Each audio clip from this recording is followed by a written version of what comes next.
Hello, everyone. So I'm going live on a weekday, and I'm looking forward to those who can multitask, those who have a little time to spare today to share three things.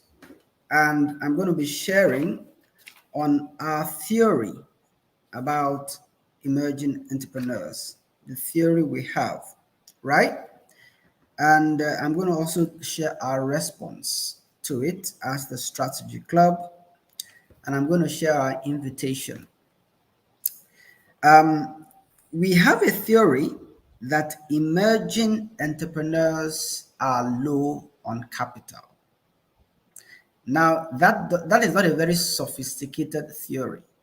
If you've ever tried to do anything in our part of the world, you probably have realized how hard it is to get funding. We are low on capital. And in speaking about capital, I have talked purely about money, but we have at least three kinds of capital: time, talent, and treasure. That is your time that you have, skills, yourself that you have, and your workforce. And also treasure, which is the money, which everybody thinks about when we talk about capital. Now, but the truth is that emerging entrepreneurs, whom we defined as those who are just starting, they are low on all three. Low on all three. And in saying they are low on all three, we're not being negative. We're just being realistic. We're just looking at our reality and asking ourselves, what can we do about it? That's the first theory. Our first theory is that we're low on capital. We're low on time, talent, and treasure. We're low on all those things, and we need help on them. The second point of our theory is that free technology is ubiquitous, right? Free technology is ubiquitous. You're probably using tools like Google Mail. You did not pay anything for it. So it is free, right?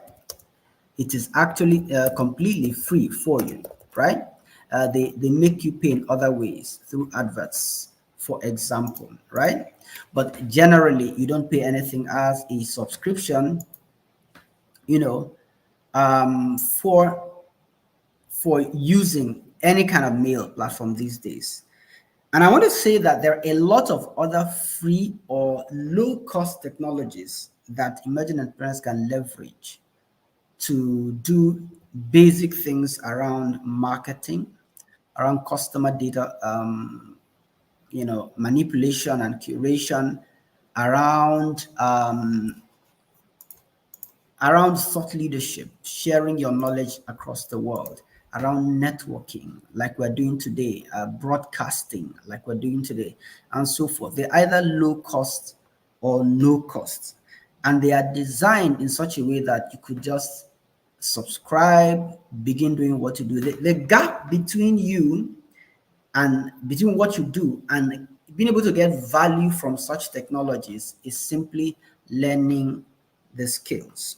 And that brings us to our third theory. Our third theory is that it is better to learn a skill than to pay for it when you are at the early stages of your growth. When I say pay for it, I mean the case where somebody tells you, I can market for you, I can do content marketing. And I'm not against content creators. I'm not against those who make a living by doing these things for others. But my theory is that if you are early in your journey of business, why pay somebody else to do such simple things for you? Why pay somebody else to prepare your logo? Why pay somebody else to prepare your banners and your flyers and your Facebook posts? Why pay somebody else for that? Why pay somebody to do that for you if you can do it yourself, if you can make it happen yourself? And so the gap between you And that person and that objective you want to achieve is a little bit of knowledge. And when we say knowledge, we're not talking about a whole 6-month course, a whole 10-month course, a whole university degree in some of these things. We're just talking about what you need to know to get started. Because our theories are hinged on the concept of bootstrapping. The last one of the programs we had recently, the Africa SME Assembly, I think it was Emmanuel Unduka that said, nobody is coming to save us. So you may be in that situation where nobody is coming to save you. Nobody, there's no dramatic Superman, Superwoman, or savior out there that is saying, oh, my purpose in life is to make you comfortable and happy. Sometimes you have to bootstrap. You have to pull yourself up by the bootstraps. And I believe that our generation has the capacity to bootstrap more than any other generation because of the ubiquity of digital tools. Because everywhere you see these technology options that allow you to do things in a much more efficient way.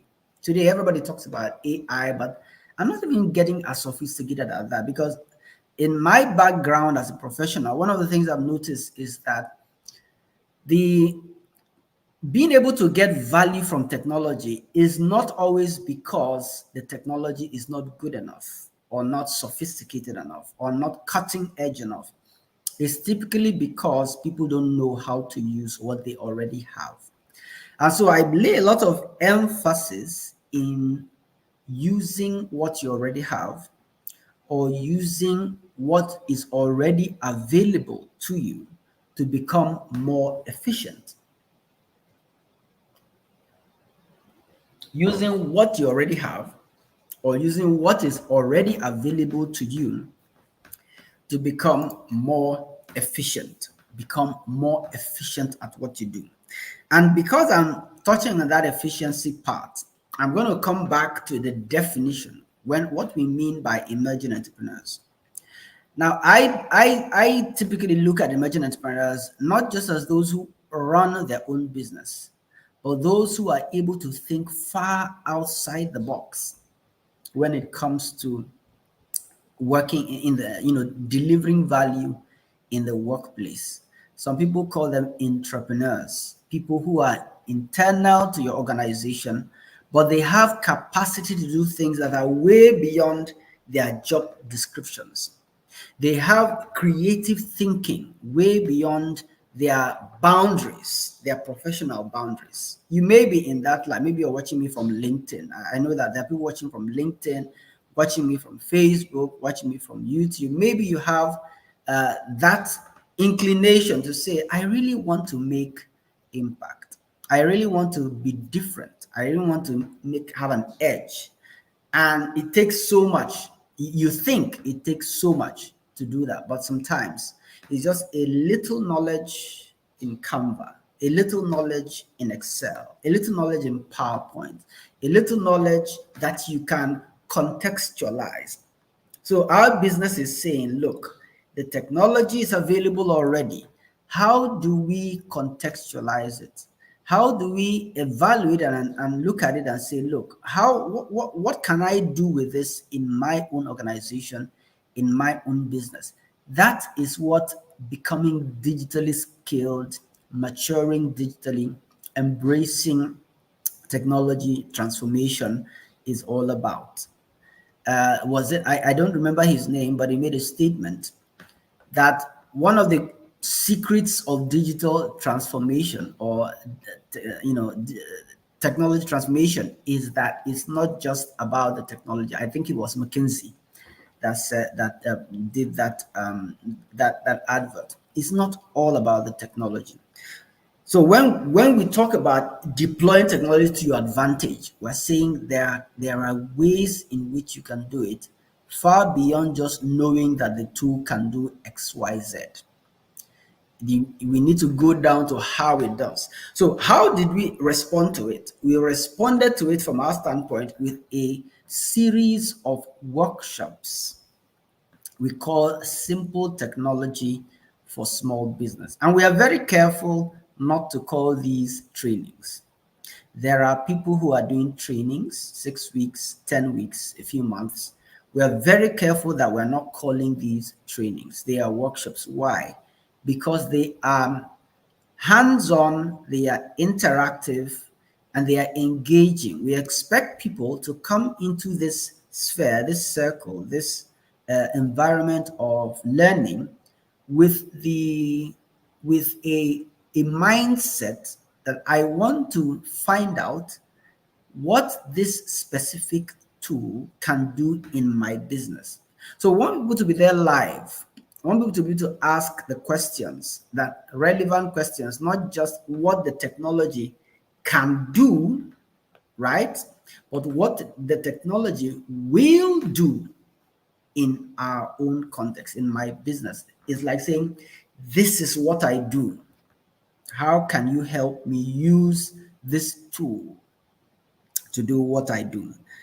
One of the things we did, we have a package of 6 workshops like that. One is on customer experience, the second on customer data, the third on visual branding. And we have an edition coming up on the 7th of April, which is 2 days away, on a Sunday at 3 p.m. GMT. We have that coming up 2 days away. We have one on social media, and we'll call it Getting Attention by Paying Attention. And it's a very unique style of engaging on social media. We have one around bookkeeping, specifically QuickBooks, and another on thought leadership, how to publish your book on Amazon Kindle. And we feel that these are some of the core areas that emerging entrepreneurs can leverage to move themselves ahead, to bootstrap themselves in a digital world, to get into different areas of influence, basically using these key technologies: customer experience, customer data, branding, visual branding, social media, bookkeeping with QuickBooks, thought leadership. I'm going to show you a quick, clip about what we did in January with customer experience, and I'll let you watch that very quickly, and then I'll come back to ask for your feedback. Dedicated to you and your business. Trust me, this experience will last you a lifetime. Why is it important? Because every interaction with you creates a perception, an opinion. The customer forms an opinion of you by reason of what they're experiencing. I just forgot about the account completely. So I feel Nigerian banks, they have a long way to go in customer service. Okay, great. Thank you for that. So in the context of that, your experience, which of these words strike you? First of all, I felt there was no empathy. No empathy, good. Yes. Then the confusion, because they couldn't tell me exactly what was the clarity of the process. Yes, they couldn't tell me, okay, this is what was wrong, because I requested for another MasterCard and still the same experience. So that's like 2,000 plus now gone, and I couldn't still use the ATM card. Okay. So at this point, I had to go to this customer service. What is happening? The person who is paying you is the boss. Without income, you do not have a company. So part of your objective is to create an experience for the customer end to end that makes that customer a very happy boss. And I asked her a simple question. If you are working for Tony Elumelu or Jim Ovia, and he says, I want sugar in my coffee, are you going to say, excuse me, sir, the sugar is not healthy for you? And are my channels drawing more customers or pushing them away with the way I manage them? Very important. So there's a question from Akwete. She says, Mr. Igiri, what do you do to difficult clients? The client is never pleased, no matter the various measures you put in place. All right. If you want to keep watching that, you can go over to our YouTube channel, Kenneth Igiri, and see the whole playlist of clips that we took. in the past few sessions of simple technology for small business. I'm going to play another one, but let me talk a little bit about the philosophy behind that first session. In general, we started with customer and we emphasize that the customer is king. I personally believe that sound customer experience can give emerging entrepreneurs a serious edge in our part of the world, because there are very few places where you go to where people are enthusiastic about making the customer happy. I was just at the airport that was yesterday, yes. And I walked into one of the shops, as sophisticated as an airport can be in Nigeria. I walked in there. I wanted a cup of coffee because the flight was delayed. And I walked in, two ladies were sitting there, and I wasn't sure whether they were, staff of the shop because they made absolutely no movement when I walked in, right? Absolutely no movement, no effort to embrace me and say, welcome, and this is what we have, and so forth. No movement. I walked in. I had to ask, are you here? Before one of them stood up to ask me what I want. What do you want? And usually it will come back to the phraseology around how you ask a customer what they want. So we deal with some of these simple things because so a lot of times bad culture, customer culture, without the recognition that the customer is the boss, can put off a lot of people. So we decided to focus the first workshop on that. That happened in January. There's a whole full, I think it's about almost 3-hour recording. Yeah, this is about 2 hours, 38 minutes recording of the sessions. You can still have it if you want on our YouTube channel, and you can get in touch with us on how you can get it. But that was a clip of it because we believe it's a fundamental aspect of doing business. How do you engage the customer? How do you respect the customer? How do you make it easy for the customer to come to you to consume your services? Wow, great, Dixon. Great to see you. Thank you for joining. How do you do that? Those are some of the things we learned. And you'll notice that someone asked a question, a practical question in the session. I have had some interesting questions in the past. One in the past, someone had asked, what if I don't want to give out checks? Here, someone asked, what if the customer is very difficult? Those questions are there. Those are real questions. And we try to deal with them in our context. We try to really dig into them in this session. The second one we had, after we had common sense customer experience, we now had customer data, how you manage customer data. And the theory around customer data is that for every time the customer experiences your journey, when I say your journey, I'm talking about the steps they take to consume your service. Every time they experience that, there are touch points.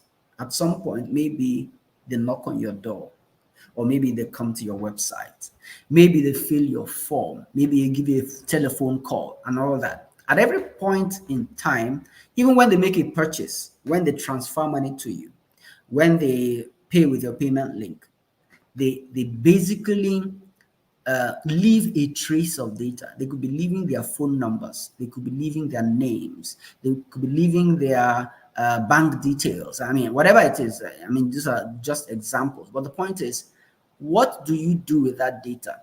How can you use it to make things better for yourself and for your customer?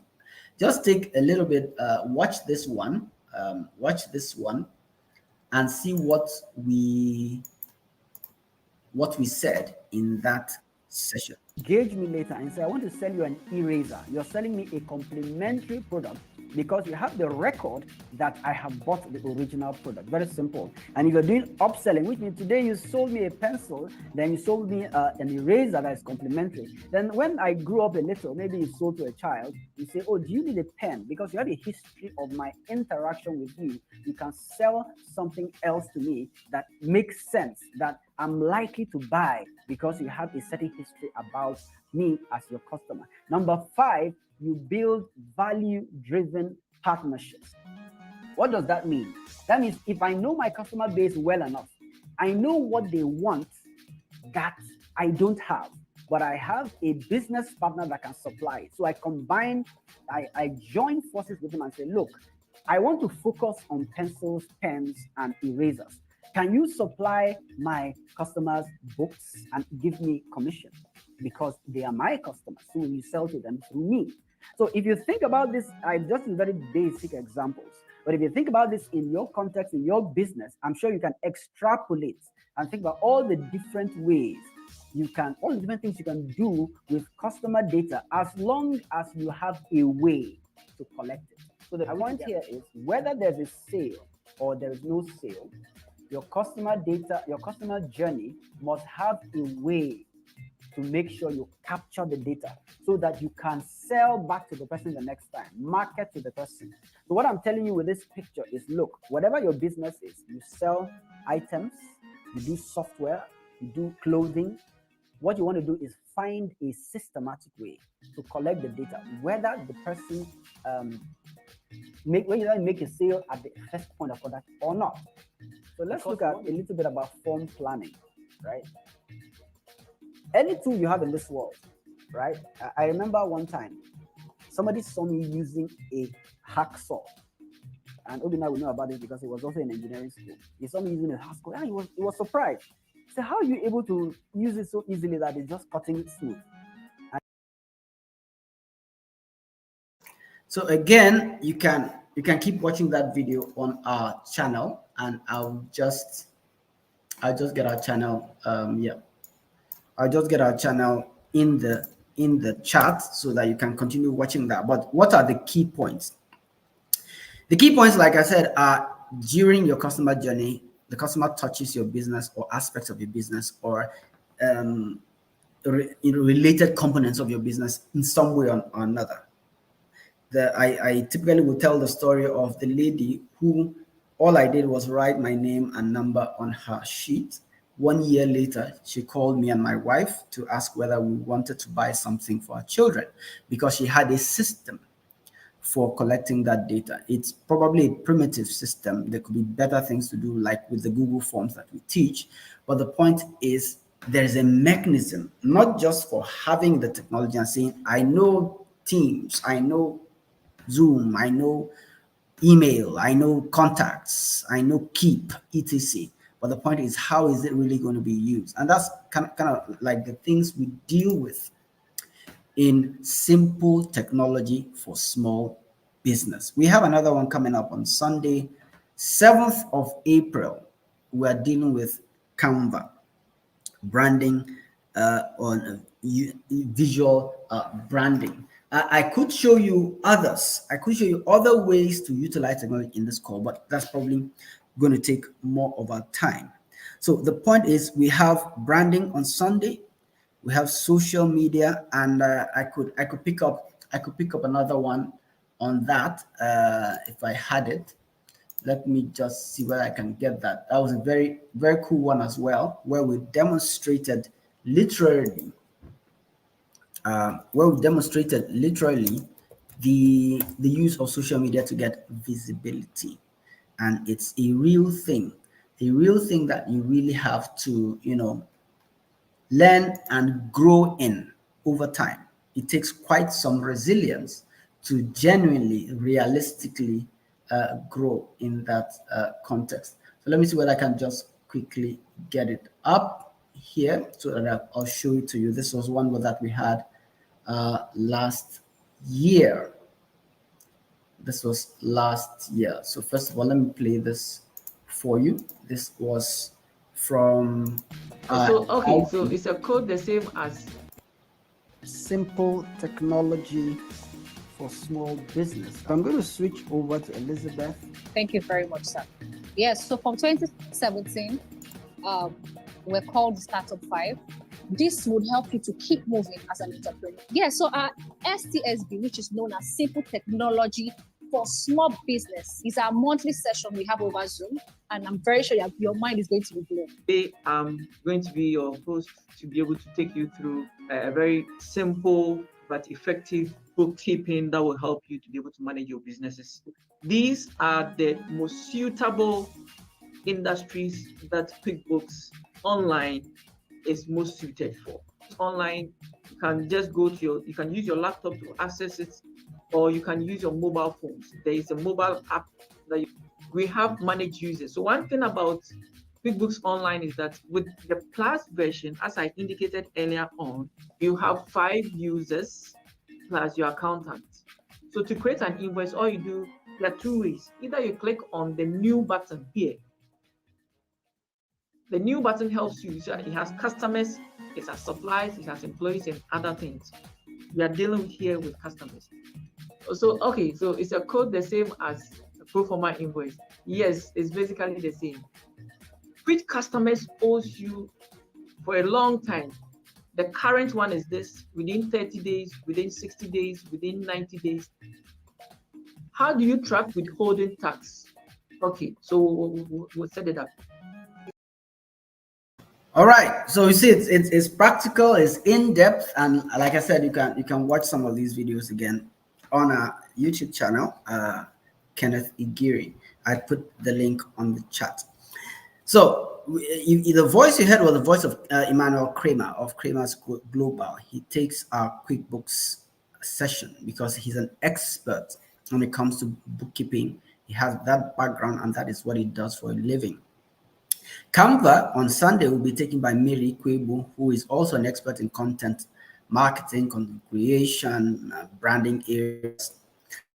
And we're trying to build this community of people who can really add value to you as a business person or as a professional who wants to add more value in the workplace.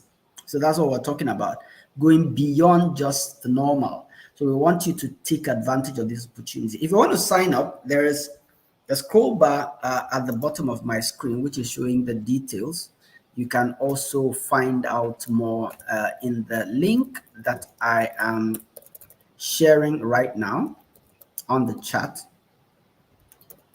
Now, when you open it up, it looks something like this. Like this. Okay. It looks something like this, and right here, you see, let's get started. When you click on this button, you get a Google form, which we designed. We teach people how to design this stuff, right? Design Google form that allows you to provide your details step by step. So we want you to understand that this is an investment. We are not too stringent on it, but we want people to know that we are aware that if you don't pay for something, you simply don't pay attention. There's so many free stuff out there people don't use because it simply hasn't pained you enough for you to take it as seriously as you should. 3 hours of a workshop. Someone might ask, will I record? Yes, we do record, and we have recordings of past sessions. But the beauty of being there live is that you can ask questions that are contextual to you. You can ask questions. And I may not have said this already. We will also ask you questions. There's typically a short exam, a 20-question exam at the end of the session, where you get to show that you paid attention during the session. If you pass the exam, you will get a nice looking certificate that validates that you actually attended the session and that you paid attention. All right, so I started this session by talking about our theory. Our theory is that 1, emerging entrepreneurs are low on capital. And we mentioned time, talent, and treasure. Time meaning you're busy trying to build your business, right? Talent meaning the skill set you have or you have access to by means of staff are limited. Treasure is money. You're low on these 3 things, but you want to move forward. You want to grow. And we said our second theory is that technology is ubiquitous. It's everywhere. So many tools for doing so many things. Some are paid, some have freemium models, some have all sorts of ways in which you can access it. But the point is, it's ubiquitous. It's everywhere. wherever you look, there is a way to do something more efficiently. Now, the gap between you and gaining value from all this technology is just a little knowledge. And when we say little knowledge, we don't want to start you to start going to school again, because you already go to too much school. There's already too much schooling, if you know what I mean. So we try to focus on the practical aspects, things that are relevant for you to get started in this simple technology for small business. It's ubiquitous and it can be learned. So leverage on those who know it to teach you, so that you don't have to, do things yourself. Wow, great. Thank you for those who are registering. I have just seen the registrations from, let me just be sure who just registered. I see Ruthie just registered, and myself, I just registered as well. I've seen Talk with Uju. Thank you for doing that. And you will get the key details to sign in very, very soon. All right. So as I was saying, so basically, the third theory we have is that it's better to learn a skill than to pay for it at the early stages of growth. So you don't want to spend all your small money that you have paying somebody to do marketing for you, paying somebody to keep your books, paying somebody to do social media marketing, paying somebody, because even though you may get value from their professional work, the time you have to realize that value is so long that you might have exhausted your money by the time you start realizing value. So why don't you be strategic? Focus your money on your core business and learn a few skills that will help you support your core business. And we have addressed these concerns, this series, in 6 ways. Focus on learning about customer experience and differentiate yourself. Focus on collecting customer data, build relationships with your customers that will enable you resell, cross-sell to them. Focus on branding, but you don't have to pay people to brand at your early stage. You can learn it and do it. Focus on social media marketing. You don't have money to pay TV ads, to get TV ads, newspaper ads, radio ads. You need to know what to do, because social media, because it's free, it's also over subscribed, if you like. So you need to know what technique you're going to use to actually leverage social media as a free tool. Bookkeeping, very important for you to prepare yourself for bigger levels of operations, whether it's investment, whether it's analyzing your finances and taking decisions for the future or otherwise. And we focus on QuickBooks. And thought leadership, using something like Amazon Kindle to publish your book, your work, to show that, yes, this thing I'm doing a business in, I know it enough to write about it. That's very important. Now, like I said, all these sessions are practical. We demonstrate what we're doing. We demonstrate what we're talking about. And you want to see it yourself. It's a 3-hour session. As we are demonstrating, we are encouraging people to also follow along with the demos, because we want you to leave that session able to immediately apply the knowledge that you're gaining. We want you to leave that session ready to use what you know. I think it was Chris Ayagris, I keep referring to him, that said, knowledge upon which you can take no action is hardly worth having. You don't need any knowledge that you cannot apply. You don't really. It's a waste of your time. So we try to focus on the practical aspects. What can you do? And to demonstrate those practical aspects. For example, in the case of Canva, aside from walking you through what Canva looks like and what the platform is like, we want to demonstrate, how do you create a logo? How do you create a flyer? How do you create an infographic? How do you create a short video? How do you create these fundamental things that you would typically use to advertise your business, or that you would typically use to advertise, to build your brand, visually speaking. So that's our focus. Our next session, like I said, I'm repeating it again, is on the 7th of April, this Sunday. And you can register at kenneth.com/STSB. I just demonstrated how to register.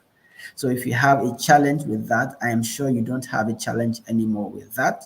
And I also just emphasize that you do not have to have money now to register now. You can register now, pay later. You can register now and ask for a discount and consider your circumstances. But the point is, we don't want people to think that this is something cheap. This is something very, very valuable. And we want people to engage, to come into those sessions with absolute concentration, absolute poised to succeed. You have to succeed. You have to excel. You have to bootstrap. We talked about bootstrapping earlier in this session. And if you're joining now, you want to maybe go back to it and see where we started the conversation from rather. So digital maturity, your ability to really take technology that is available to you and use it to transform your business. Do you know how the technology works? Do you know what it can do? Do you know what it will do in your context? And we differentiated that earlier. We said that, look, what a technology can do is not the same as what it will do. What it will do depends on many other factors aside from what it can do, right? In Mercedes-Benz, if you've driven a car, you've driven a car, you will notice that most cars have a speed limit on the speed dial. There's an extent of up to maybe 240 kilometers per hour or 300 kilometers per hour. Most people never drive their cars beyond 120 kilometers per hour, simply because they probably would have problems controlling the car at 240.